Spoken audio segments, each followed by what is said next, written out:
La prochaine n'est prévue que dans 20 ans dans le ciel de l'Amérique. Il est 8h33 sur France Info. Frédéric Valletoux, ministre chargé de la Santé, est l'invité du 8h30. Il répond aux questions de Salia Braclia et Jérôme Chapuis.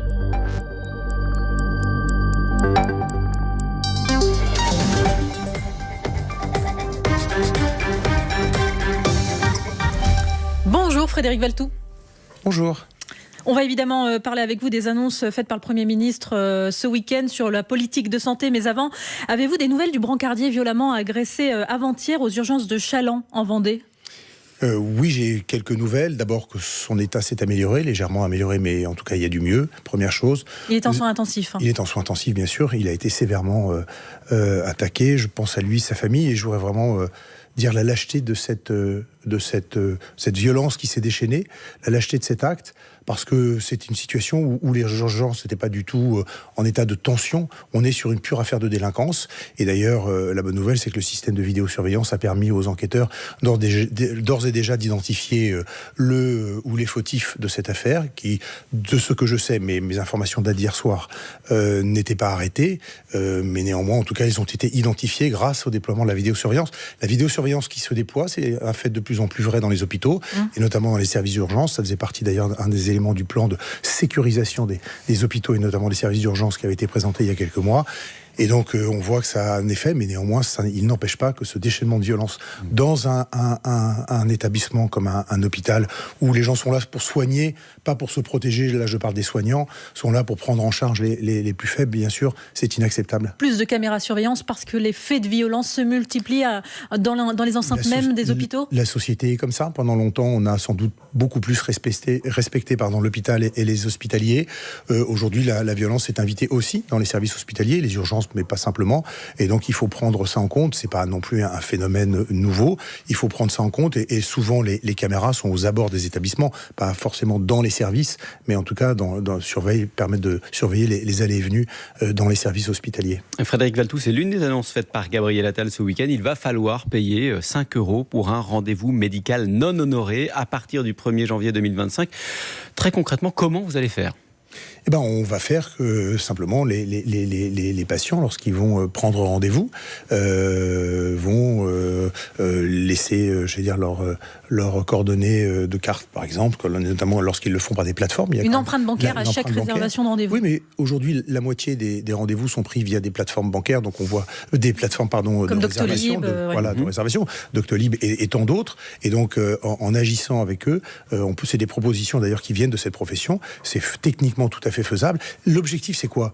C'est pas d'aller chercher toujours plus de revenus, c'est juste qu'on respecte les rendez-vous médicaux. Aujourd'hui, on est en état de tension. Il y a des Français qui n'ont pas accès ou plus difficilement à des rendez-vous chez le médecin. Les médecins se plaignent que parfois c'est 2-3 comme ça lapins qu'on leur pose par jour. C'est évidemment que mis bout à bout, c'est des millions de rendez-vous qui chaque année sont perdus et perdus pour qui ? Pour les patients, pas simplement pour la rémunération des médecins. Et donc il faut arriver à responsabiliser les patients. On peut très bien annuler un rendez-vous chez le médecin et on peut même l'annuler jusqu'à la veille, mais ne pas honorer un rendez-vous qu'on a pris, c'est prendre la place en l'occurrence, c'est bloquer l'accès à quelqu'un d'autre qui en aurait eu besoin. Mais quand même, Frédéric Valletoux, il y a des questions techniques sur l'annonce de 5 €. Bien sûr qu'il y a des questions techniques. On ne comprend pas trop comment vous allez faire. Vous l'avez dit, si on passe par Doctolib, imaginons que je prenne un rendez-vous pour un proche sur Doctolib. Si le proche en question ne se rend pas à ce rendez-vous, c'est moi qui vais être débité des 5 €? La personne qui prendra rendez-vous laissera les coordonnées bancaires j'imagine, de la personne pour qui le rendez-vous est pris. Et pourquoi ne pas faire payer les plateformes ? Mais parce que les plateformes sont pas responsables de savoir si les gens qui prennent 3-4 rendez-vous, puis qui tout d'un coup 2 jours avant trouvent un rendez-vous, un créneau qui s'est libéré plus près de chez eux, reprennent un rendez-vous pour le lendemain et abandonnent sans les annuler les 3-4 rendez-vous qu'ils ont déjà pris. Je veux dire, ça n'est pas acceptable. Et donc les plateformes ont facilité l'accès aux soins, et tant mieux. Mais néanmoins, ça doit pas être. Il doit y avoir un réflexe de responsabilité. Je le redis. Mais si je prends rendez-vous par téléphone, par exemple, là aussi, je vais devoir laisser mes coordonnées bancaires à la secrétaire ou au secrétaire du médecin. Ça sera la libre possibilité des médecins. Les médecins qui le souhaitent, et ils sont nombreux à se plaindre de ce phénomène, auront la possibilité, effectivement, de demander les coordonnées bancaires aux patients qui téléphonent pour des rendez-vous, et les secrétaires de les enregistrer. Et ça va pas ne veulent la pas relation entre les médecins et leurs patients. Pourquoi tendre la relation? Parce que quand vous réservez, je sais pas moi, dans des restaurants, dans des hôtels, pour énormément de services aujourd'hui, ça ne tend pas la relation avec l'hôtelier, le restaurateur, parce que on vous a demandé une empreinte bancaire. Enfin, il y a un phénomène de responsabilisation. Alors maintenant, ne me posez pas trop de questions précises, puisque le principe est posé, le calendrier est posé, et le Premier ministre a eu raison de rappeler tout ça. Maintenant, nous allons y travailler avec les syndicats de médecins, avec les plateformes, avec les associations de patients aussi. On entend l'intention, c'est très important. Sauf que vous le savez aussi, Monsieur le Ministre, il y a beaucoup de patients qui détiennent la CMU et donc ils ne payent pas leur consultation. Mais justement, il faut regarder, évidemment que cette règle, il y aura des exceptions comme à toute règle, et donc on va dessiner tous ensemble les contours d'application de cette règle, qui ça concerne, quel type de patient, dans quel type de relation. On va faire en sorte que les choses se passent bien.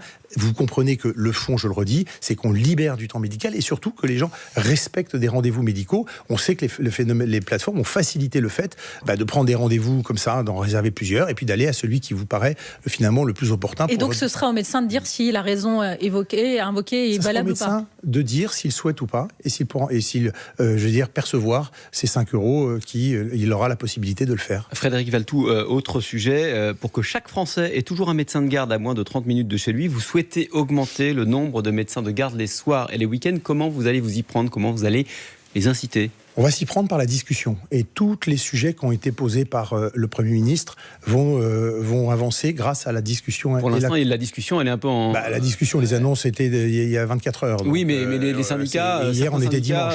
Jeudi dernier, on dit qu'ils n'étaient pas prêts à discuter. Voilà. Non, mais jeudi dernier, vous parlez des syndicats, des médecins spécialistes libéraux, qui, sur un autre sujet, et on pourra en parler sur la campagne tarifaire, regrettent de ne pas avoir un accompagnement financier plus soutenu. Mais ça, je pourrais y revenir parce que j'ai des choses à leur dire. Mais néanmoins, sur la question de l'accès aux soins et effectivement de la garde du soir, il faut qu'on progresse il faut qu'on progresse sur ce sujet. Il faut qu'on progresse par la concertation, je l'ai dit. Il faut qu'on le progresse en travaillant bassin de vie par bassin de vie, parce que c'est au plus près du terrain qu'on peut travailler à améliorer la situation.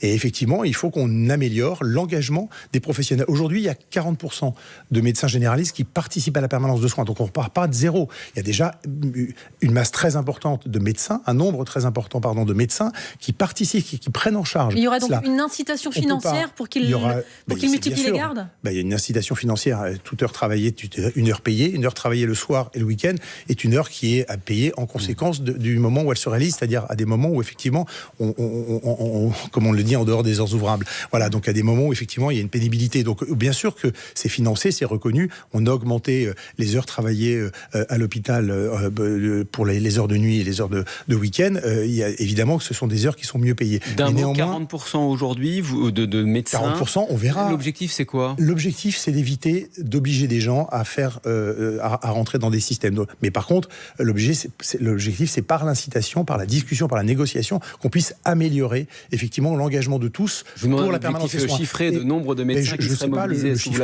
Je ne sais pas le chiffrer, ça va dépendre. On va regarder la situation territoire par territoire. Là encore, je le redis. Mais l'objectif, c'est qu'aucun Français ne vive sur un territoire où il n'y a pas de permanence des soins qui soit garantie et donc est assuré à nous maintenant d'y travailler. Et si, je le redis quand même malgré tout, je ne vous donne pas l'impression de noyer le poisson, et si vraiment effectivement il faut aller vers des solutions plus contraintes, nous n'hésiterons pas à y aller. Attendez, ça veut dire quoi du coup ça? Ça veut dire que là où effectivement on constatera que dans un territoire, si par hasard, par malheur, il n'y avait pas d'engagement du tout des médecins pour porter et participer à la permanence des soins, et bien l'État, via les agences régionales de santé, via les réquisitions, ont tout à fait la possibilité de mettre en œuvre des systèmes, mais c'est le stade ultime, c'est le stade dernier, c'est en cas d'échec de discussion, nous n'hésiterons pas à poser l'obligation de garde là où c'est nécessaire et là où effectivement il y aurait une absence de prise en charge par le collectif. Vous avez parlé tout à l'heure des tarifs, on va en parler juste après le fil info. Frédéric Valletoux, il est 8h42.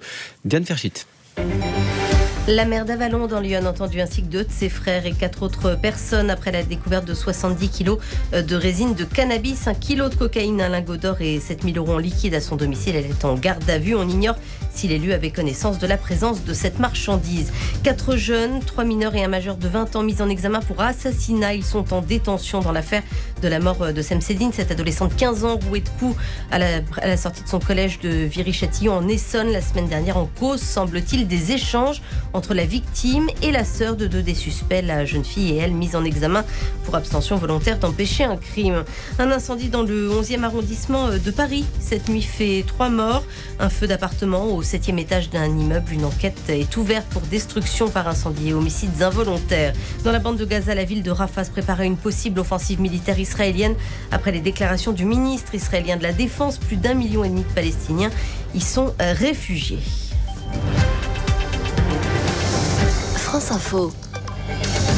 Le 8-30 France Info, Jérôme Chapuis, Salia Braclia. Toujours avec Frédéric Valletoux, ministre délégué à la Santé et à la Prévention.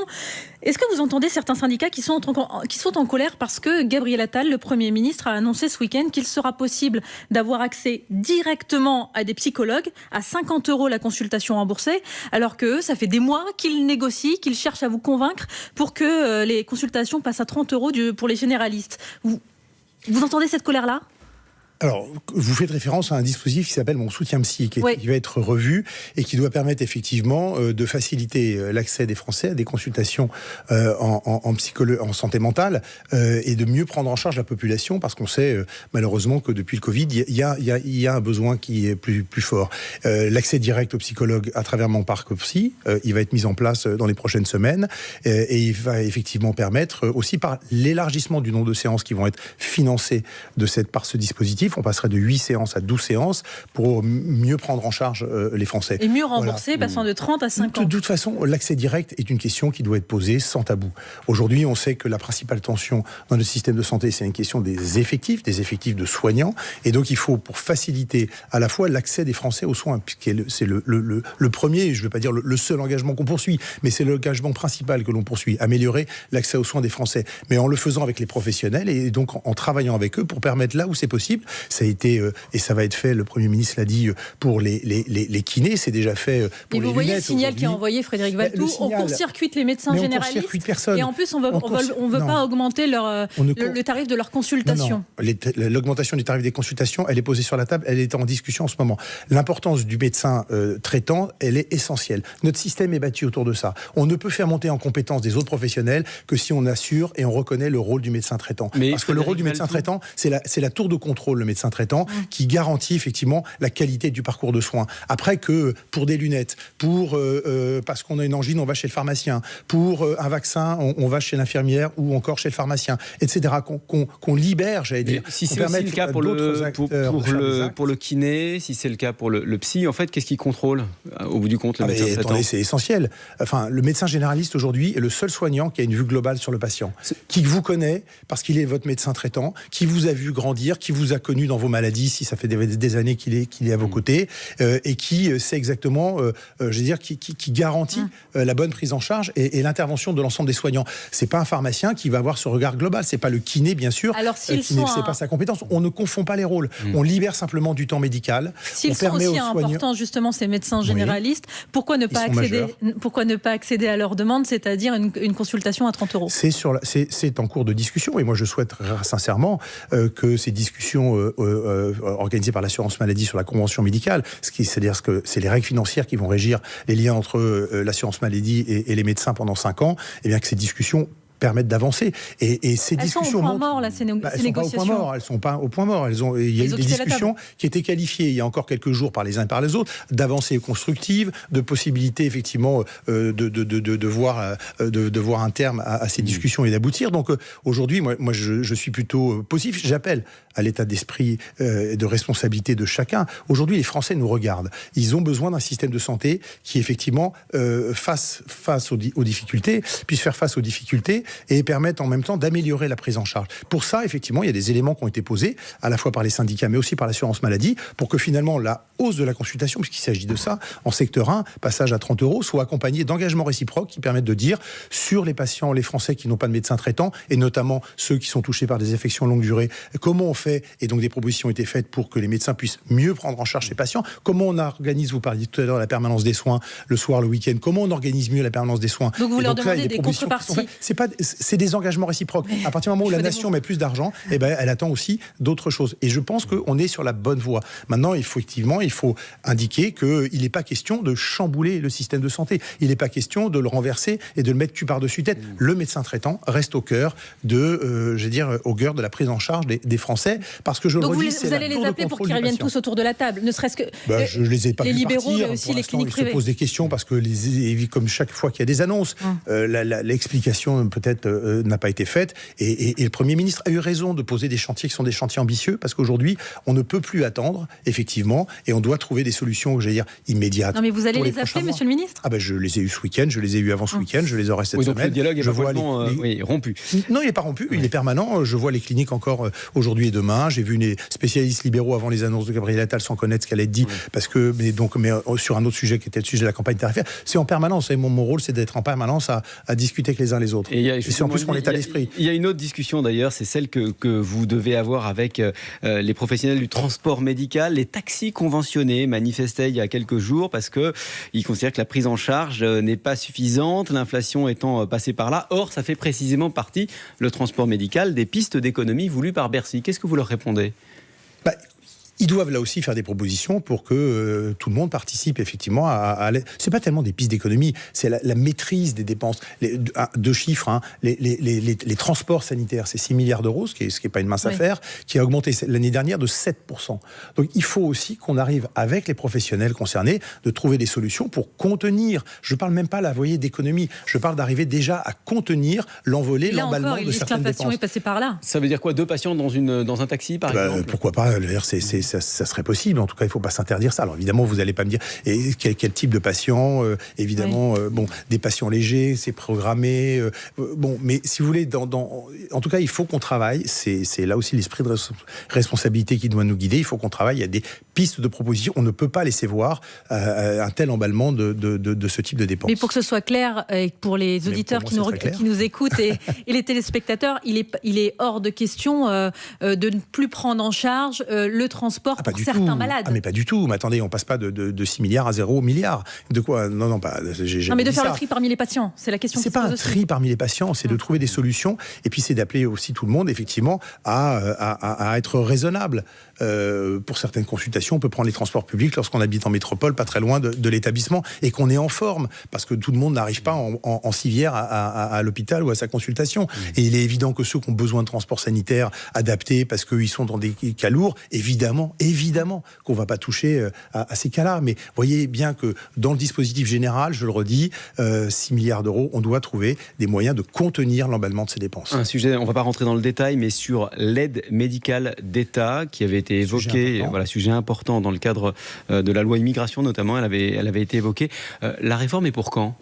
La réforme est d'ici l'été, puisque c'est le calendrier qui avait été annoncé par le Premier ministre. Et quand je dis réforme, c'est l'ajustement du fonctionnement de l'AME, en tirant les leçons du rapport qui avait été fait par messieurs Stefanini et Evin, et qui effectivement démontrait qu'il y avait des ajustements opérés pour rendre là aussi plus efficace. Il disait qu'il n'y avait pas d'abus, et c'est pour ça que la décision a été prise par le président de la République et par le Premier ministre de ne pas toucher à l'essentiel, au cœur de l'AME. Donc vous allez toucher à quoi ?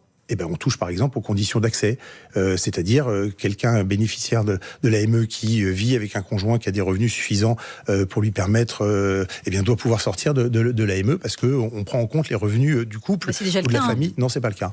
Ah non, c'est pas le cas. On fait en fonction des revenus ? Non, des revenus de la personne uniquement, mais pas des revenus du conjoint. Donc vous voyez, c'est des choses, on est dans le micro-détail, mais soyons précis. Donc, ce sont des ajustements, c'est pour ça que je parle d'ajustements. Mais par contre, philosophiquement, il n'est pas question de toucher à l'AME, qui a été, effectivement, et ça a été très bien démontré, qui n'est pas du tout ce que certains nous disent de gabegie, d'un dispositif inutile. Il est utile en termes de santé publique. Frédéric Valletoux, ministre délégué en charge de la Santé. On vous retrouve juste après le fil info. Il est 8h51. Diane Ferchit. Dans l'enquête sur la mort de Semsedine en Essonne, 5 jeunes sont mis en examen, dont 4 pour assassinat. Ils sont en détention à l'origine des coups mortels. Indifférent, semble-t-il, au sujet de la sœur de 2 d'entre eux. Le Finistère en vigilance orange, vagues, submersion et vent face à l'arrivée de la tempête Pierrick. Des rafales jusqu'à 130 km/h attendues. Demain, les départements des Côtes-d'Armor, d'Ille-et-Vilaine et de la Manche seront eux aussi en vigilance orange. Il y aura une diminution de 54% des représentations culturelles pour la saison prochaine C'est ce que révèle une étude de l'Association des professionnels de l'administration du spectacle. Alors que le gouvernement cherche à faire des économies, le budget du ministère de la Culture est amputé de 200 millions d'euros. 27 personnes jugées à partir d'aujourd'hui au Panama dans l'affaire des Panama Papers, affaire d'évasion fiscale et de blanchiment d'argent révélée il y a 8 ans. Une enquête autour d'un cabinet d'avocats Mossack Fonseca mené par le Consortium international des journalistes d'investigation. France Info. Le 8-30 France Info, Jérôme Chapuis, Salia Braclia. Et le ministre délégué en charge de la Santé, Frédéric Valletoux. Après-demain, au Conseil des ministres, arrive la loi sur la fin de vie, un volet aide à mourir, un volet soins palliatifs. Sur ce point, seuls 30% des mineurs et 50% des adultes qui ont besoin de soins palliatifs y ont accès. C'est ce que disait encore tout récemment Catherine Vautrin, votre ministre de tutelle. Comment est-ce que vous pourriez réaliser en quelques mois ce qui n'a pas été en 8 ans depuis l'adoption de la dernière loi sur le sujet ? Alors c'est une accélération qui va prendre effectivement plusieurs années, mais c'est une accélération du déploiement des services de soins palliatifs ou de l'offre de soins palliatifs dans les territoires. D'abord dans les 20 départements où aujourd'hui il n'y a aucun lit de soins palliatifs qui vont être prioritaires, mais c'est aussi un déploiement dans les services hospitaliers, 300 lits qui progressivement vont être créés dans les services de soins palliatifs en plus des 1500 qui existent aujourd'hui. Et puis aussi c'est un déploiement des soins palliatifs à domicile. On en parle souvent peu, on parle beaucoup des unités hospitalières, mais il y a beaucoup de soins palliatifs à domicile. Aujourd'hui, il y a un peu plus de 50 000 places. On va vers 20 000 places en plus à terme, c'est-à-dire d'ici 3-4 ans, de manière à ajuster et de monter en charge, effectivement. Et vous parlez sur plusieurs années. Or, si la loi oui, passe... on parle sur plusieurs années. Vous savez que les soins palliatifs... Sur la fin de vie, c'est pas des lits qu'on ouvre, pardon, mais c'est pas des lits qu'on ouvre comme ça. Il y a un taux d'ailleurs de personnel dans les services de soins palliatifs qui est assez élevé. Il faut former des gens et il faut aussi que les soins palliatifs prennent une place nouvelle dans la formation des médecins. Aujourd'hui, l'enseignement soins palliatifs n'est pas majeur, on va dire ça comme ça. Mais le sens de la question, c'est que si on vous écoute bien, au moment où l'aide à mourir entrera en vigueur, il y aura encore des départements qui ne seront pas équipés en unités de soins palliatifs. Alors, la loi, elle ne va pas arriver dès cette année. Il y a une discussion au Parlement qui va être longue, mais effectivement, la montée en charge des soins palliatifs va être concomitante, parallèle à effectivement la mise en place de ce dispositif d'accompagnement à la fin de vie. Et je le redis, les soins palliatifs, c'est plus de médecins formés, c'est plus de personnel formé, c'est des services hospitaliers, c'est aussi du déploiement d'offres à domicile. Et donc c'est tout un dispositif important, mais je crois que le signal, ce qui est important, plus d'1 milliard d'euros donnés pour effectivement ces 10 prochaines années pour permettre de déployer ces soins palliatifs, c'est-à-dire que l'État s'engage dans un effort qui va être certes long, progressif, mais qui est résolu. Quel sens ça a de vous engager sur 10 ans alors qu'au mieux pour vous, dans 3 ans, vous n'êtes plus là ? Non mais heureusement, quand Jacques Chirac a lancé le plan cancer qui continue aujourd'hui en 2004 et qui a permis à la France d'être un acteur majeur de la lutte contre le cancer, heureusement qu'il ne s'est pas dit il me reste à l'époque 3 ans et on va faire un plan cancer pour 3 ans. Non, il a engagé l'État dans un chemin qui maintenant depuis 20 ans fait que la France a sérieusement et largement, c'est pas le sujet du jour, mais je veux dire monter en niveau sa prise en charge des cancers. Vous comptez sur vos successeurs. Donc, vous savez, sur ces sujets-là, heureusement il y a une espèce de permanence de l'effort de l'État et quand on s'engage sur des politiques de santé publique qui sont toujours des politiques de long terme, on le fait toujours en regardant loin à l'horizon. Sur un plan personnel, est-ce que vous êtes totalement à l'aise avec le texte qui va être présenté après-demain ? Je suis totalement à l'aise sur le texte. La seule chose que moi j'avais émise en amont du texte, c'était effectivement qu'il y ait un effort qui soit fait sur les soins palliatifs et que les soins palliatifs ne deviennent pas un angle mort de la prise en charge des personnes, de la prise en charge des personnes qui arrivent en fin de vie et qui sont confrontées notamment à la douleur. Très clairement, la réponse, on vient d'en parler, elle est là. Le président de la République a souhaité un programme massif de développement des soins palliatifs et c'est une excellente chose. Ouais, parce que je vous posais la question parce qu'en juin 2023, vous aviez co-signé dans Le Monde un texte sur la tribune qui disait ça. Voilà, mais qui disait les personnes les plus fragiles et les plus isolées sont de fait les plus concernées par les demandes de mort anticipée. Ça, ce texte prévoit de tenir compte de ça. La réponse notamment des soins palliatifs, c'est qu'effectivement, il n'y ait plus un recoin du territoire qui ne puisse pas permettre d'une prise en charge en soins palliatifs, donc c'est majeur. Frédéric Valletoux, les JO cet été vont être un enjeu sécuritaire, un enjeu logistique aussi, mais aussi un défi sanitaire. En temps normal, la situation, on le sait, elle est tendue à l'hôpital. Est-ce que déjà pour les JO, comme pour pendant le Covid, vous avez demandé à tous les soignants de ne pas prendre de vacances ? Alors, on a demandé aux soignants, on a donné la possibilité à ceux qui le souhaitaient, là aussi on n'est pas dans l'obligation, de pouvoir rester dans leur service, de fractionner leurs vacances. Et d'ailleurs, il y a une prime de fractionnement qui a été mise en place, de vacances qui a été mise en place pour les hospitaliers concernés cet été. Mais un mot quand même sur le dispositif sanitaire. D'abord, il va concerner les hôpitaux de la PHP et 12 hôpitaux, périphériques, qui sont franciliens et hors APHP. Ça, c'est la première chose. La deuxième chose, on ne s'attend pas à un pic de fréquentation dans les services hospitaliers qui soit énorme. Je veux rappeler que Paris est déjà la première destination touristique au monde, quasiment dans les grandes villes, une des premières destinations touristiques au monde habituellement, et qu'on a l'habitude à Paris, en Ile-de-France, que l'été ne soit pas une baisse de fréquentation dans les hôpitaux très forte. Sauf que là, on attend 7 millions de visiteurs, et si on ajoute une possible canicule cet été, on saura faire.